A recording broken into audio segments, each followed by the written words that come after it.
কথা ছিল সকালে ঘুম ভেঙেই ফুটবল মাঠে দৌড়াবেন, কিন্তু ইসরায়েলের বিমান হামলায় গুরুতর আহত হয়ে বৈরুত ফুটবল একাডেমির মিডফিল্ডার ১৯ বছরের সেলিন হায়দারের ঠাঁই হয়েছে বৈরুতের সেন্ট জর্জ হাসপাতালে। বৈরুতের দক্ষিণ উপকণ্ঠ শিয়া এলাকায় নিজ বাড়িতে শনিবার ইসরায়েলের বিমান হামলায় মারাত্মকভাবে আহত হন সেলিন। হামলায় তার মাথায় শার্পনেলের গুরুতর আঘাত লাগে। হাসপাতালে তাকে কড়া ডোজের ওষুধ প্রয়োগ করে ঘুম পাড়িয়ে রাখা হয়েছে, চিকিৎসা বিজ্ঞানের পরিভাষায় যাকে বলে induced coma. Beirut football academy তার সর্বশেষ অবস্থা জানিয়েছিল মঙ্গলবার রাতে। চিকিৎসকের বরাতে ওই বিবৃতিতে আসার কথাই শুনিয়েছিলেন ক্লাবের কর্মকর্তারা। তখন পর্যন্ত সেলিনের অবস্থা স্থিতিশীল, তার অভ্যন্তরীণ রক্তক্ষরণও নিয়ন্ত্রণে ছিল।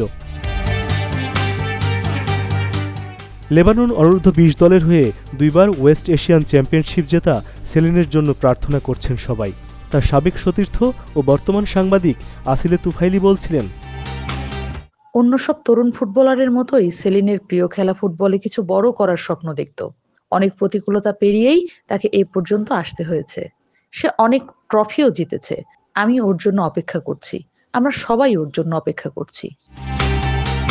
গত বছর ইসরায়েল গাজায় হামলা শুরুর পর থেকে ফিলিস্তিন ও লেবাননের অনেক ফুটবলার হতাহত হয়েছেন। খেলোয়াড়দের হতাহতের ঘটনা সামাজিক যোগাযোগ মাধ্যমে তুলে ধরে ফুটবলের দুই নিয়ন্ত্রক সংস্থা ফিফা ও উয়েফার কাছে ইসরায়েলকে নিষিদ্ধ করার দাবি করেছেন অনেকেই। তবে ফিফা এক বিবৃতিতে শুধু যুদ্ধবন্ধের আহ্বান জানিয়েই দায় সেরেছে। এস এম বাবু, এশিয়ান পোস্ট।